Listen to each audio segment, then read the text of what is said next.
Hey, what's going on, guys? This is Upgrade Your Mindset with Luis Suarez. I know it's been a while for you, those of you who have missed me. I've had to reshift my attention to other matters, but just for the record, I'm not completely off these YouTube streets just yet. For many, from the outside looking in, it's easy to form a perception, from your vantage point. It's kind of like similar to how most people look at celebrities. You think you know their lives, not realizing that celebrities are only showing us what they want us to see. We live in a world today where whatever's presented on social media, on YouTube, creates the narrative for the entire story, regardless of what's actually happening in real time and in real life. But with that said, many have different perceptions and opinions when it comes to the information in this manosphere. Some say it's toxic.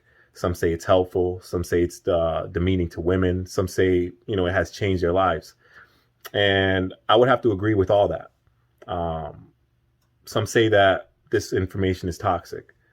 Well, some of this shit is toxic. Let's be real about it.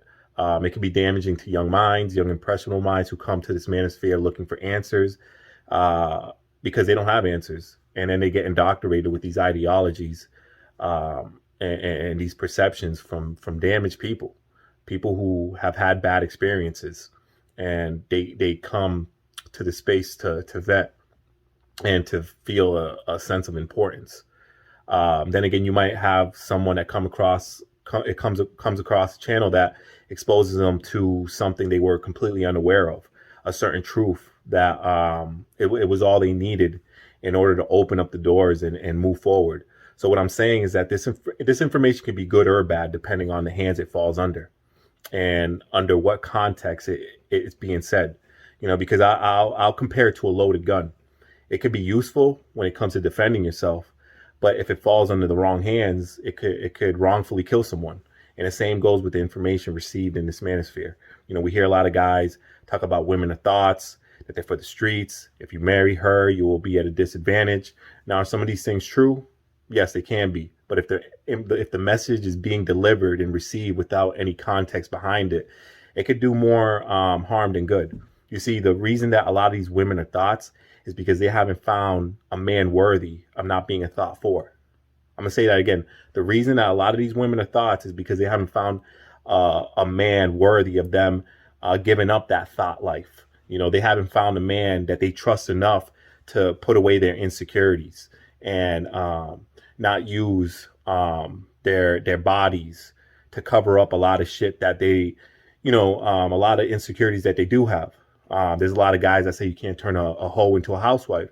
In a lot of cases, that's irreversible. But I've seen many women who have had a promiscuous past and ended up changing their ways and being fulfilling relationships and marriages. So, the problem is that with a lot of these guys are content creators. The problem is that they don't tell you the whole truth because it contradicts their main talking points. So, you got a lot of these red pill dudes that tell you not to get married, that it's your way or the highway, that she's for the streets. But what they don't tell you is that unless you make the proper changes first as a man, the woman, she's always going to be that. No matter what woman you come across, regardless of the information you listen to on the internet, if you're not that dude, none of that shit matters. There is no solution to the problem. They don't tell you that the problem isn't her, it's you. It starts with you first. So they're not lying, but at the same time, they're not giving you the whole truth. And the truth that they're telling you is coming from their reality, their fantasies, and their trials and tribulations. So what you should do is take all this information in with a grain of salt. Listen to it, but do not take it literally. Observe, different instances in your life where the information may apply. It's kind of like having a guide or a map. Just because you have a map, it doesn't mean it's accurate. It doesn't mean it's gonna take you to your destination. You still have to drive the car. You still need the repetitions in order to know the route to the point where you no longer need the map. So guys, in closing, no information is bad information, but it's all a matter of how you use it at the end of the day. This is Upgrade Your Mindset. Hit the like button, share the video, and I'll see you soon. Peace.